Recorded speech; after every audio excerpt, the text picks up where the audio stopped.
आप देख रहे हैं बियानी टीवी, बात में दम है। हेलो फ्रेंड्स, बियानी टीवी के इस प्रोग्राम आज की बात में आप सबका स्वागत है। आज हम बात करने जा रहे हैं स्टार्टअप इंडिया के बारे में। जी हाँ, जहां हम देख रहे हैं नेशनल और इंटरनेशनल लेवल पर नई नई कंपनीज रोजाना एक नए मुकाम को छू रही हैं। इसी के साथ में इंडिया के अंदर भी एक स्टार्टअप को लेकर के एंथुजियाज्म बढ़ा है। तो आज हम बात करके ये जानने की कोशिश करते हैं कि क्या स्टार्टअप इंडिया का जो एक इनिशिएटिव गवर्नमेंट ऑफ इंडिया ने लिया है वो किस तरीके से हमारे स्टार्टअप्स को और यंग एंटरप्रेन्योर्स को हेल्प कर रहा है। इस टॉपिक पर हमसे बात करने के लिए आज हमारे शो पर हैं डॉक्टर देविका अग्रवाल, जो कि एक जानी मानी करियर एक्सपर्ट हैं। Welcome ma'am on this show. Thank you sir. Thank you. So what do you think ma'am, आपको क्या लगता है कि ये जो स्टार्टअप इंडिया है, ये इनिशिएटिव एक्चुअली ये है क्या? Sir actually startup India initiative जो है वो नरेंद्र मोदी जी के द्वारा चलाया गया है, हमारे प्राइम मिनिस्टर के थ्रू। और ये उनके लिए है जो यंग इनोवेटिव माइंड्स हैं आज की तारीख में, जो कुछ नया करना चाहते हैं अपनी लाइफ में और इंडिपेंडेंट होना चाहते हैं। They don't want to work for somebody, rather they want to generate employment. उसके लिए ये स्टार्टअप इनिशिएटिव चलाया गया है। इसके अंतर्गत जो है बहुत सारी गवर्नमेंट जो है ग्रांट्स दे रही है, सब्सिडीज दे रही है, प्रमोट कर रही है हमारे यंग एंटरप्रेन्योर्स को, यंग इनोवेटिव माइंड्स को, कि वो कुछ नया करें, कुछ नया क्रिएट करें, जिससे एम्प्लॉयमेंट जनरेशन हो, हमारा जीडीपी बढ़े और ओवरऑल जो है हमारी इकोनॉमिक ग्रोथ हो सके कंट्री की। सो इसके लिए आपने अभी एक वर्ड यूज किया, स्किल दे रहे हैं, ट्रेनिंग दे रहे हैं। सो मतलब गवर्नमेंट ने अपनी तरफ से इनको एंटरप्रेन्योर्स को कुछ स्किल और ये सारी ट्रेनिंग देने के लिए भी स्कीम शुरू की है क्या? डेफिनेटली ट्रेनिंग्स आजकल क्या है, एक नया तरीका शुरू हुआ है स्टार्टअप इंडिया के अंतर्गत ही। कॉलेजेस में ही इंक्यूबेशन सेंटर्स और ई सेल्स खुल रहे हैं। ई सेल्स मतलब एंटरप्रेन्योरशिप सेल्स।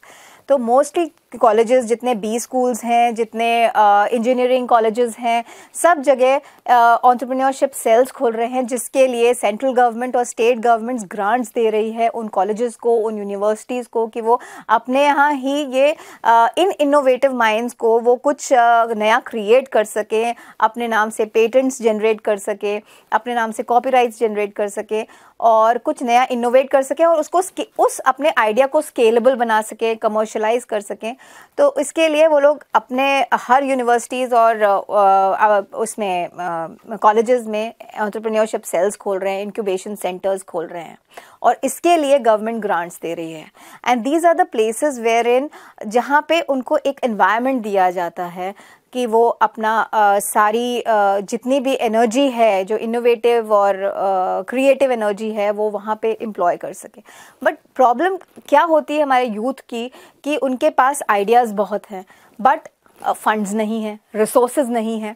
तो उन फंड्स और रिसोर्सेज को कैसे मिला जाए? अब ये एनवायरनमेंट फैसिलिटेट करता है उन्हें कि किस तरह से ये जो रिसोर्सेज हैं वो एंजल इन्वेस्टर्स के थ्रू जो पीपल इंटरेस्टेड हैं उनके प्रोजेक्ट में, उनको साथ में लाया जाए। So end to end convenience provide कर रहे हैं। बिल्कुल, आपने जो बात कही कि आइडियाज़ बहुत हैं हमारे यंग माइंड्स के पास में, तो यहाँ कभी कभी मैं एक शब्द यूज़ करता हूँ, आइडियाप्रेन्योर्स बहुत हैं इंडिया के अंदर। उनके पास बहुत सारे आइडियाज़ हैं लेकिन उनके पास एक फोकस नहीं है। तो क्या आपको लगता है कि गवर्नमेंट का एक इनिशिएटिव है कि अगर आपके किसी आइडिया के अंदर आपको लगता है कि yes this can be worked on, तो उसके ऊपर उनको फोकस करने के लिए, उनको ट्रेन करने के लिए और फंडिंग करने के लिए गवर्नमेंट जो है ई सेल और ये सारी चीज़ों को ऑर्गेनाइज कर रही है? बिल्कुल बिल्कुल। हमारे जो स्टेट गवर्नमेंट और सेंट्रल गवर्नमेंट के लेवल पे जो स्किल डेवलपमेंट एक्टिविटीज़ हो रही हैं, उसके लिए भी गवर्नमेंट बहुत सारी ग्रांट्स दे रही है, जिससे जो हमारे यंग यूथ है हमारा, वो इंडिपेंडेंट बन सके डिफरेंट फील्ड्स में। May it be IT, may it be finance और मार्केटिंग और मैनेजमेंट, सेल्स, हर सेक्टर में स्किल डेवलपमेंट की बात हो रही है आज की तारीख में। और बिकॉज जो बेसिक पढ़ाई, वो जो बीए एमए वाली कॉलेज वाली पढ़ाई होती थी, वो सिर्फ बेसिक ही रह गई है। उसके अलावा आपको आज की तारीख में स्किल बहुत इंपॉर्टेंट है। जो स्पेसिफिक स्किल्स हैं वो अक्वायर करना बहुत ज़रूरी है। एंड नौकरियां तो बहुत डेफिनेटली लिमिटेड होंगी, बिकॉज रिसोर्सेज लिमिटेड हैं, तो जॉब जनरेशन भी लिमिटेड है। तो to create more jobs, entrepreneurship is the buzzword these days. या एग्जैक्टली। सो इसके अलावा गवर्नमेंट ने जैसे फंडिंग के लिए आपने बताया कि लोगों को फंडिंग भी मिल सकती है, लेकिन फंडिंग के लिए उनको पहले अपने कुछ प्रोटोटाइप्स और ये सारी चीजें तैयार करके गवर्नमेंट को दिखाना होता है कि ये हमारी चीज वर्केबल है और इसको लेकर के हम सीरियस हैं। तो उस प्रोसेस के ऊपर थोड़ा सा आप लाइट डालेंगे, कैसे कर सकते हैं? बिल्कुल, स्टूडेंट्स जो हैं अगर कॉलेजेस फैसिलिटेट कर रहे हैं, उनको एनवायरनमेंट दे रहे हैं थ्रू इंक्यूबेशन सेंटर्स, तो these incubation centers themselves are helping these students to create their own business plans, generate their prototypes, and then present these business plans or pitch these business plans in front of the angel investors. And angel investors could be the government also. जैसे अपने RSLDC हैं, IT department है, बहुत सारे departments हैं अपने राजस्थान में ही, skill development department है, जो जहाँ पे आप अपने प्रेजेंटेशंस दीजिए। या अब चलते चलते एक चीज़ पे और मैं थोड़ा सा नेगेटिव एस्पेक्ट पे बात करना चाहूँगा। जैसे कि एंटरप्रेन्योर्स, यंग एंटरप्रेन्योर्स के अंदर मैंने देखा है कि एक ऐसा एक इम्प्रेशन बना हुआ है कि जो IIT और IIMs के जो पास आउट्स हैं वही मार्केट के अंदर सबसे ज़्यादा डिमांडेबल हैं, उन्हीं के ऊपर जो इन्वेस्टर्स हैं सबसे ज़्यादा बैट लगाने को तैयार हैं। सो एक इस टाइप की जो एक स्टीरियोटाइप बना हुआ है। पहला सवाल, क्या आपको लगता है कि वास्तव में ऐसा कुछ है इन्वेस्टर्स के बीच में जो वो IIT IIM के ग्रेजुएट्स को ज़्यादा प्रेफरेंस देते हैं? दूसरा सवाल कि अगर ये नहीं है तो इस तरीके के प्रोटोटाइप से निकालने के लिए, यंग एंटरप्रेन्योर्स को इंस्पायर करने के लिए, उनको मोटिवेट करने के लिए और गवर्नमेंट किस तरीके की टेक्निक्स का इस्तेमाल कर रही है? True, but amazingly amazingly Deepesh ji, मैं यहाँ पे एक चीज़ बताना चाहूँगी। इवन हमारे जो IIT और जो टेक्निकल बैकग्राउंड से जो स्टूडेंट्स हैं वो almost 70 to 80% non technical startups की ओर बढ़ रहे हैं। आजकल आज की तारीख में जो IITians हैं वो कैफ़ेज़ खोल रहे हैं, IITians जो हैं वो डिफरेंट नॉन टेक्निकल स्टार्टअप्स खोल रहे हैं, फूड पैंडा खोल रहे हैं और इंजीनियर का ढाबा जैसी कैफ़ेज़ खोल रहे हैं। तो ऐसा नहीं है कि सिर्फ टेक्निकल बैकग्राउंड वालों को ही फंड्स एंजल इन्वेस्टर्स प्रेफर करते हैं देना। In fact it is basically the idea, basically what exactly the other person is delivering.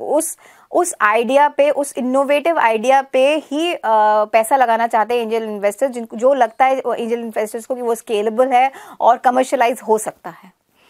तो ऐसा नहीं है। इनफैक्ट हर पर्सन जो बहुत इनोवेटिव है, क्रिएटिव है, may he be from a technical background और a non technical background, can definitely generate funds if but provided his or her idea is really innovative and scalable. Yeah, agree. Thank you ma'am for coming on this show. और चलते चलते हम summary में ये बात कह सकते हैं कि एक एंटरप्रेन्योर का बैज पहनना it's in itself is a big thing.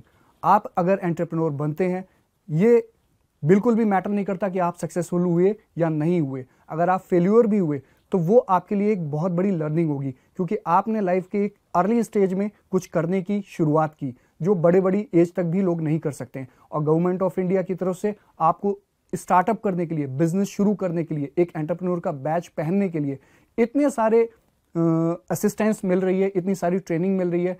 तो हम अपने सभी दर्शकों से ही कहना चाहेंगे कि आप कम से कम एक बार लाइफ में एंटरप्रेन्योर का बैच पहन के ज़रूर देखिए, कुछ ना कुछ मिलेगा, क्योंकि अगर आप फेल भी हुए तो आपको एक्सपीरियंस मिलेगा।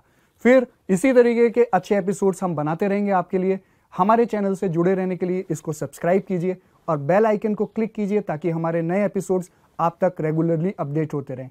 तो फिर मिलेंगे अगले एपिसोड में एक नए टॉपिक के साथ। तब तक के लिए आप सबसे अलविदा।